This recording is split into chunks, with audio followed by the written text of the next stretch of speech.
Hello, and welcome to Project Management SIE 457 Week 5. In this video, we're diving into one of the most crucial parts of project management, developing the project plan. We'll explore how to move from a basic list of tasks to a dynamic, visual schedule that guides your project to success. We'll be covering the entire process, from the work breakdown structure all the way to identifying the critical path and using advanced scheduling techniques. So, what exactly is a project network? Think of it as the roadmap for your project. It's a flowchart that visually lays out the sequence of every task, their interdependencies, and their timing. This isn't just picture. It serves several key purposes.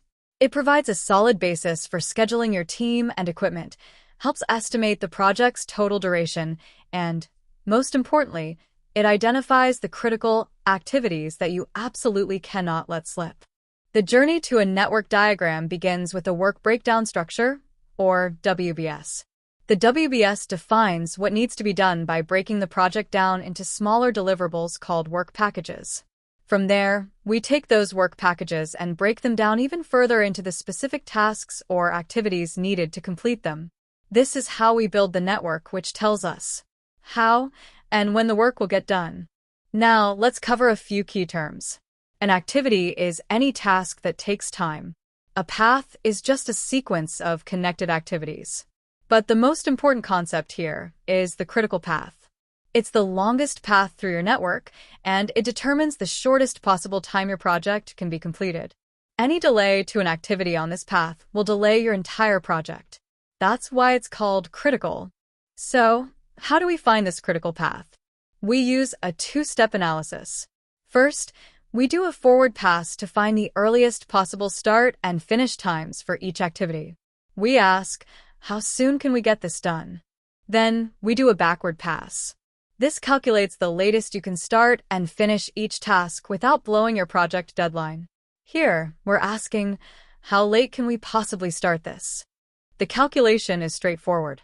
On the forward pass, you start at day 0 and add the duration of each activity as you move along a path. If multiple paths lead into one activity, what we call a merge activity, you must take the largest or latest finish time of the predecessors to determine its start time. For the backward pass, you do the opposite.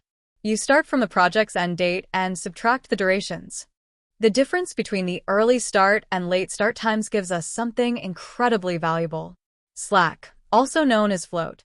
Slack is the amount of time an activity can be delayed without affecting the project's final delivery date. It gives you flexibility. And those activities on the critical path? You guessed it, they have zero slack. Real-world projects are more complex than simple finish-to-start dependencies. That's where advanced techniques come in. Lags are mandatory delays between tasks. For example, you might need to wait for concrete to cure. A start-to-start lag allows two activities to overlap, letting one begin a few days after the other has started. This can dramatically shorten a schedule. Laddering is when you break a long task into smaller pieces, allowing the next task in the sequence to begin much earlier. Sometimes you need to report on a whole phase of a project at a high level. For that, we use a hammock activity. This is a special summary task that spans across a whole section of the project plan, like Phase 1 testing.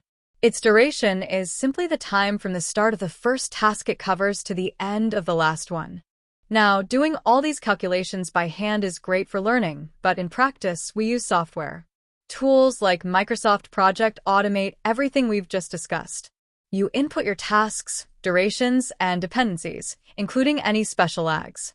The software then instantly generates a Gantt chart, calculates the critical path, and tells you the slack for every single task. So, let's recap the key takeaways.